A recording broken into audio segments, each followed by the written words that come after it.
किशनपुर जंगल की बात है। टुनी चिड़िया जंगल में अपने भाई बंटी कबूतर के साथ रहा करती थी। उनके माँ बाप का एक सड़क हादसे में देहांत हो गया था। टुनी चिड़िया जंगल में फल बेचा करती थी और अपना घर चलाती थी। उसका भाई बंटी कबूतर छोटा था, लेकिन वो भी जंगल से लकड़ियाँ लाकर बेचा करता था।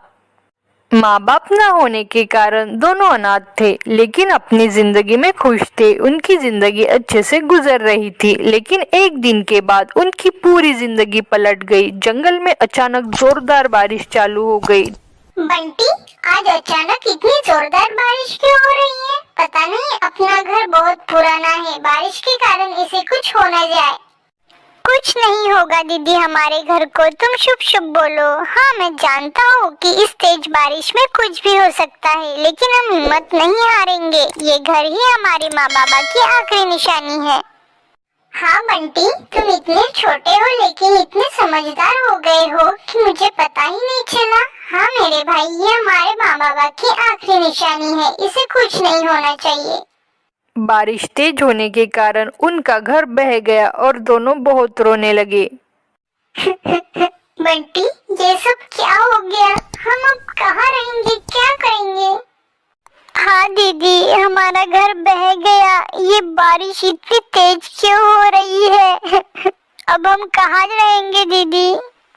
तुम रो मत बंटी, हम कुछ ना कुछ रास्ता जरूर निकालेंगे, लेकिन अभी बारिश रुकने का नाम ही नहीं ले रही है। हे भगवान, हमारी मदद करो। और कितना बुरा करोगे हमारे साथ? पहले ही हमारे ऊपर से माँ बाप का साया छीन लिया और अब ये घर भी।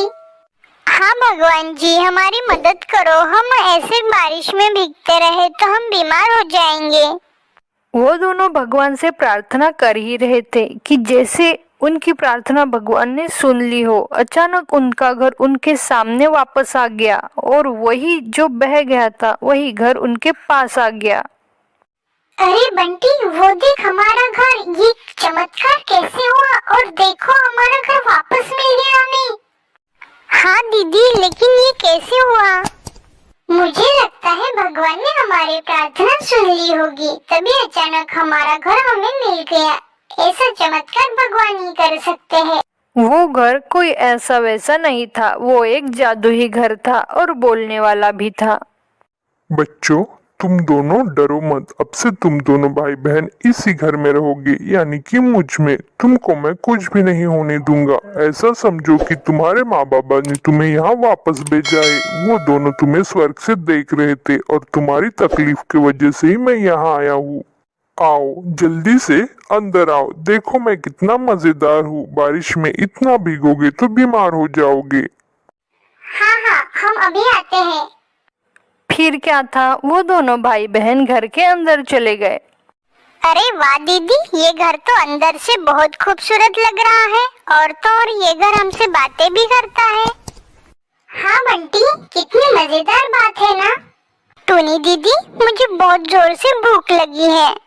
भूख तो मुझे भी लगी है बंटी, लेकिन खाने के लिए तो कुछ भी नहीं है ना हमारे पास। आम भी नहीं है। टूनी के आम बोलते ही वहाँ आम आ गया। अरे, ये आम कहाँ से आया? चमत्कार हो गया है दीदी, ये घर ने किया है। तुमने अभी कहा था ना आम, देखो मैंने भी कहा तो आ गया। मुझे दाना चाहिए।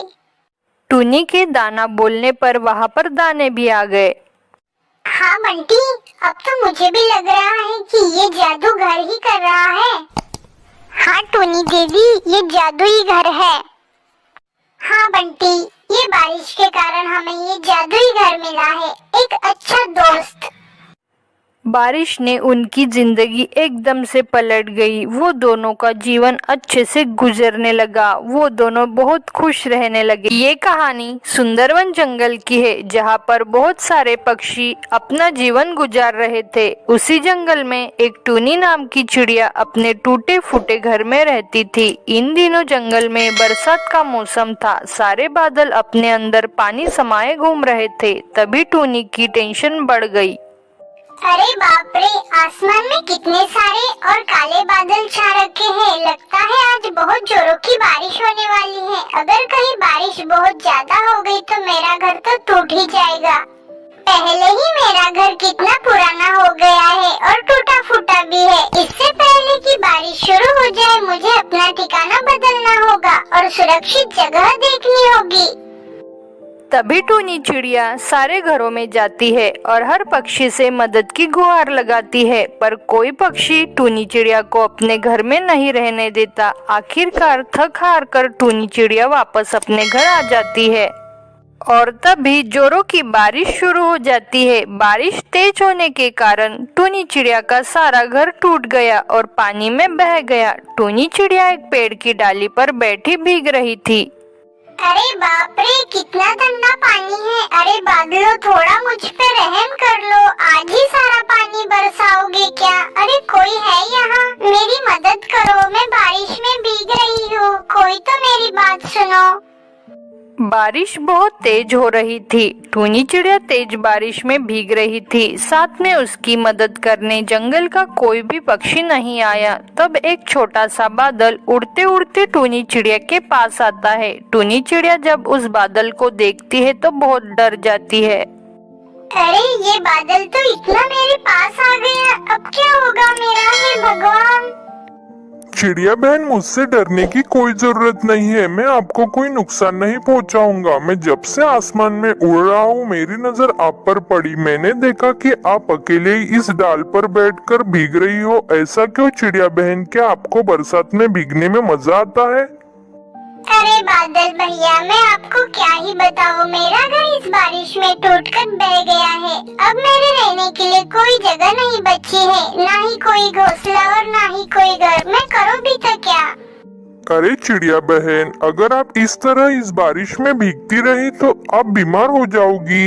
इस जंगल में तो काफी सारे पक्षियों के घोंसले हैं, घर है। आप किसी भी एक पक्षी के घर में चले जाइए ना। अरे बादल भाई, मैंने सबसे मदद मांगी लेकिन मेरी मदद किसी ने नहीं की। मैंने तो ऐसा सुना था कि पक्षियों के बीच एक दूसरे के प्रति प्रेम होता है और आपकी कोई भी पक्षी मदद नहीं कर रहा है। ऐसे कैसे हो सकता है? अरे बादल भाई, समय के साथ हर चीज बदल जाती है। पहले हमें हर चीज मुफ्त में मिलती थी, लेकिन अभी दौर बदल गया है। हर पक्षी ने अपना अपना इलाका बना लिया है। जहाँ पर मजबूत लकड़ियाँ है वहाँ पर पक्षियों ने डेरा डाल रखा है, और तो और वो लकड़ियों को बहुत महंगे दामों में बेचते हैं। क्या क्या बात कर रही हो चिड़िया बहन? जंगल में इतने बदलाव हो गए हैं और सब कुछ बदल भी गया है। अब आप क्या करोगी चिड़िया बहन? आपका घोंसला कैसे बनेगा? क्या पता बादल भाई, लगता है मेरे भाग्य में यही सब लिखा हुआ है। बचपन से कोई सहारा नहीं मिला और ना ही किसी ने हाथ थामा। अब तो ऐसी समस्या से निपटने की आदत सी हो गई है। चिड़िया बहन, आपको इस तकलीफ में देखकर मुझे बहुत तकलीफ हो रही है। आप एक काम करिए, आप मेरे ऊपर एक छोटा सा घर बना लीजिए। अरे बादल भाई, ये कैसे संभव है? हाँ चिड़िया बहन, ये सब संभव है। लेकिन ये सब बहुत मुश्किल होगा ना? हाँ मुश्किल होगा, लेकिन नामुमकिन नहीं। आपके लिए मैं लकड़ियाँ इकट्ठा करता हूँ, मेरे ऊपर एक घर बना लेना। ऐसा करने से ना ही आपको बरसात में तकलीफ होगी और ना ही आपको गर्मी लगेगी। आपका जीवन एकदम अच्छे से बीतेगा और इसी तरह मुझे भी आपका एक साथ मिल जाएगा। हम दोनों मिलकर बहुत मस्ती करेंगे।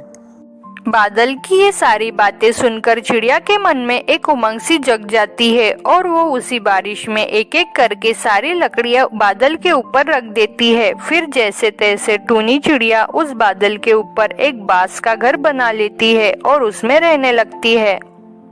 फिर बादल टूनी चिड़िया को लेकर आसमान की तरफ निकल पड़ता है।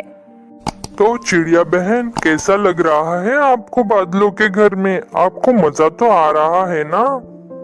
सच में बादल भाई, मुझे यहाँ बहुत मजा आ रहा है। आप बहुत अच्छे हैं, आपका बहुत बहुत धन्यवाद। तो बच्चों, कैसे हो? अगर आपको हमारी कहानी पसंद आई हो तो प्लीज एक लाइक जरूर करो और ऐसी कहानी देखने के लिए हमारे चैनल को जरूर सब्सक्राइब करो। पूरी वीडियो देखने के लिए आपका धन्यवाद।